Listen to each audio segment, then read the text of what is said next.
How do you react when you hear something that you haven't heard before, and it goes contrary to your understanding and your knowledge base? How do you react? Like if somebody tells you something that you hadn't considered or done before. Well, like, this is just an exercise. Take a look here, right? These shoes here. When you buy used and you're wanting to be frugal, you've got to take a look at condition. Condition is huge. You can see that crack right there in the shoe. You can see here, you can see the wear right here, but it's the wear with a hole in it right there. So I'm going to ask her what she wants for it. Let's see what the surprise is going to be.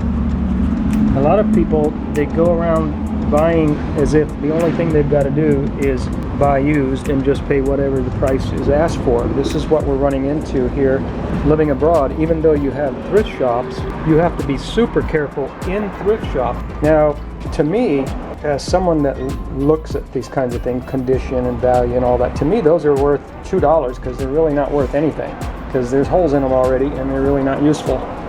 They are Reebok, though. They're a brand name. Well, they're worn out Reeboks. You can put them on your fireplace mantle and look at them. You know, you can shine them up with some shiny shine coat on them and look at your Reeboks, but they're not useful. They're worn to the point of having holes in them. And also, they tend to wear here, right here. So, let's see what she says. Hola, buenos dias. So she put the spin on about them being Reeboks, and I laughed and said, yeah, they're Reeboks with holes in them. Oh, she wants $6, which she could have asked a lot more for them. But she said, hey, they're Reeboks. She pointed to the good parts. Hey, they're in good condition. No, they're not. They got holes in them. They're useless. My frugality scares people. Is there such a thing as scary frugality? I know that we do hear some stories, and everybody's in a different spot in life, so some people get scared out and some people don't. But even a lifelong frugalist like myself sometimes hears things, and like many of you, sometimes hears things that just make us wince, you know. What is that? Well, first I'd like to talk about how some principles such as frugality just really hold out in time. They just really stand the test of time, as people say.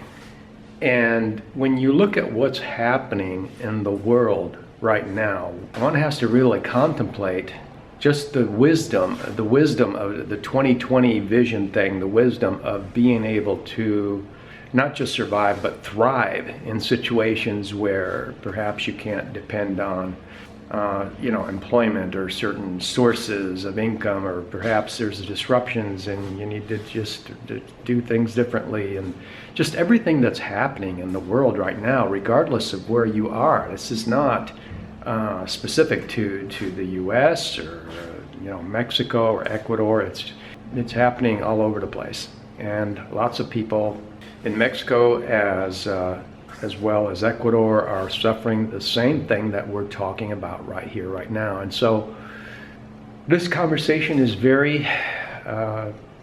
it's very timely. When I hear some sort of extreme frugality, I think what I would really like to do is talk to that person and get to know them and ask them and actually talk to them, because I think sometimes we just hear something and we prejudge, and there's a lot more to it when you look into it and when you investigate it. For example, I heard of a guy that would shower with the lights out and all that, and that sounds kind of odd, like it would be dark, but who said that just because the lights are out that it's dark? For example, take a look at this bathroom. There's plenty of daylight coming in here. There's not one light bulb that is on. Would you shower in this? Would you shower in this light? I would. I would definitely. I could even open the window right here. We just moved in and that window is already cracked. I don't know if you could see that, but I'm gonna have to put that in my report of condition that I do within 30 days of entry. If you have never done something like that, I do that in every house I rent. I always do a 30-day condition report.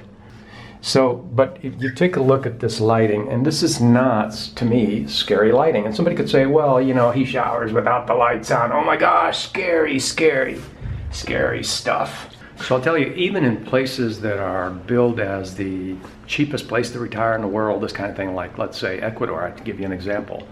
I've lived in 2 different houses where in both houses we had this big living room.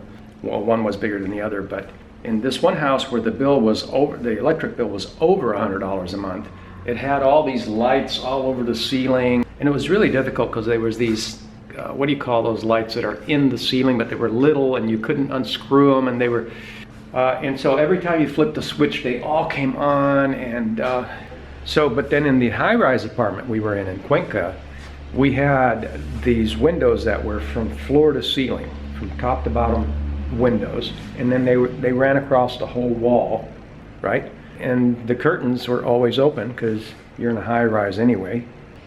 And so we had a lot of natural light coming in all day long. And so the smart thing to do is to just don't need any lighting. And I mean, when you hear about somebody, oh, he doesn't turn the lights on, that's way too frugal, that's scary, oh, no way, I want to keep working, I want to stay on the treadmill so I can afford to turn my lights on, you know. Well, when you dig deeper and you realize that these people are not talking about deprivation, they're not talking about not having any lighting, we're not talking about being in the dark, we're not talking about stumbling around, not being able to see, we're talking about having plenty of lighting that's free. If you've got plenty of free lighting and it's abundant and it serves the purpose for what you're doing, you know, if I'm trying to read a book or something, I'm gonna have a spotlight on it, okay? I got a spotlight on it right here, just like that. So scary frugality, people not turning the lights on, it sounds so crazy. So I'll give you another example of why going beyond the initial story is also important without making quick judgments, jumping to conclusion and this kind of thing.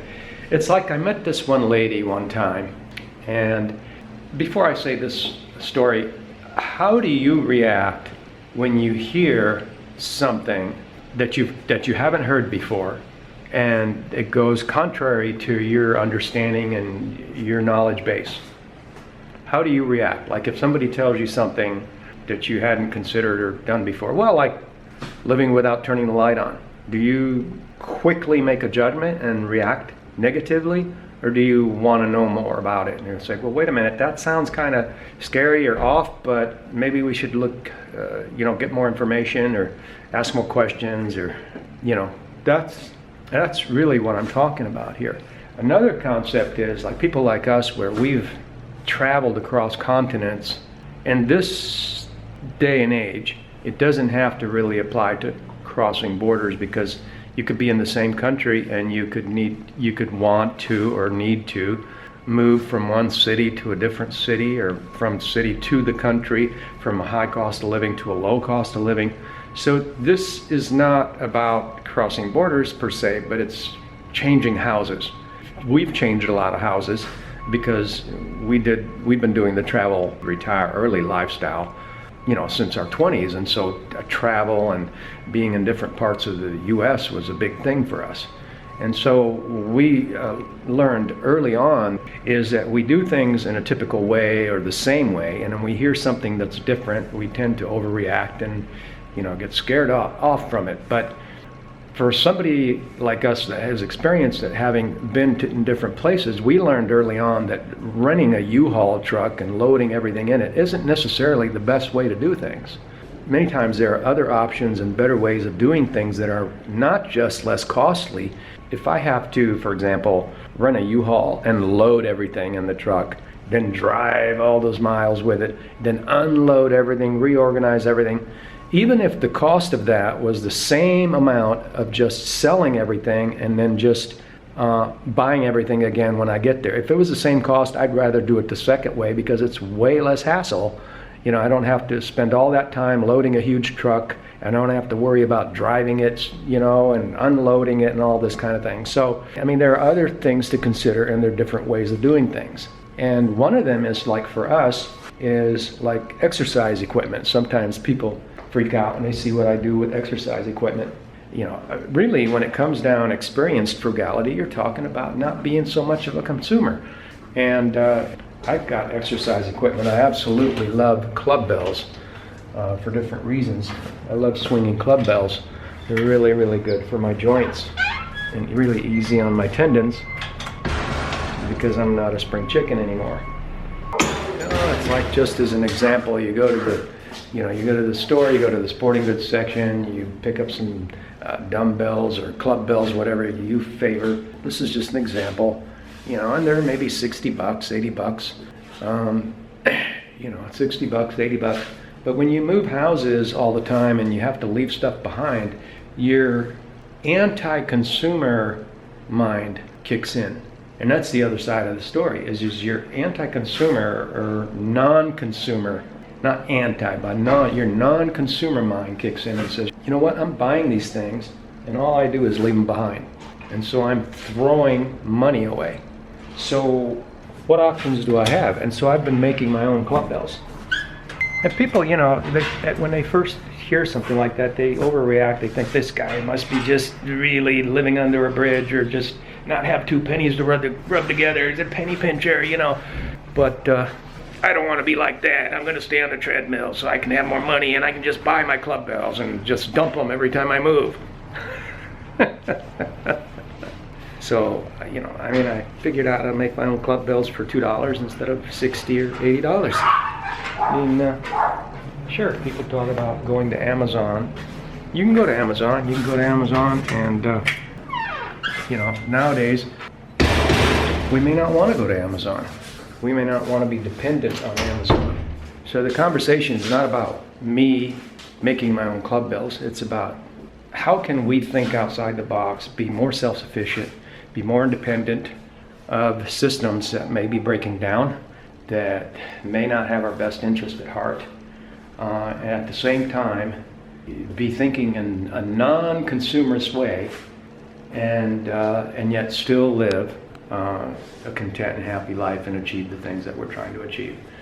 When I made that first video about what's wrong with fire, and I used these extreme frugality examples, at the time when I made that video, and when I'm making this video, I'm thinking back and wondering, what prompted those people that wrote that book on frugality to make their own sandals out of old tires? I mean, could it be that back in those days there wasn't any Dollar General stores? Could it be there wasn't as many China imports? Could it be sandals were $20?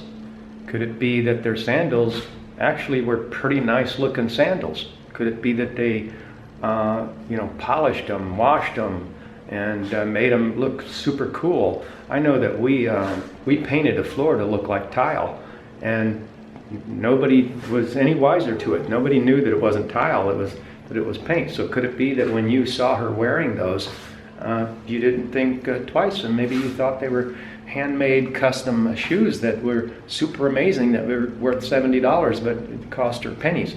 You know, I mean, we just really kind of need to look at the other side of this and try not to be as judgmental. And as I said, I'm just as guilty as anybody else on both sides of it, judging a scary frugal story and also living it. Did you like my club bells? All right, so you guys remember when I showed you the homemade club bells, which are working amazingly well, by the way, and I just love that the weight of them is just about perfect. So anyway, Angie likes them so much, she wants her own set. And I just thought I'd show you what I'm going to do, how I'm going to do it. It's just these water bottles that I cut. You can buy these little sticks at the hardware store, and I just put some nails in them and bend them counter to how they're going to be swung. So that's going to go like that inside here, like that. And I'm just going to put some cement, that way these won't pull out. And then I'm going to put some cement in that, and in a couple of days it'll be nice and dry, and she'll have her own, very own, custom-sized club bells, which she really likes. All right, so I found a guy that was working with cement on his property, and I bargained for a little bit of it, and so here we go. We're gonna just wait a couple days till that dries out, and we'll be good to go. Thanks for watching the video. Give it a thumbs up. Leave us a comment below. Have you practiced any scary frugality? Have you scared anybody in your household? Well, I've got more stories. I'll leave it for a different video. Thanks for coming. Have a nice day.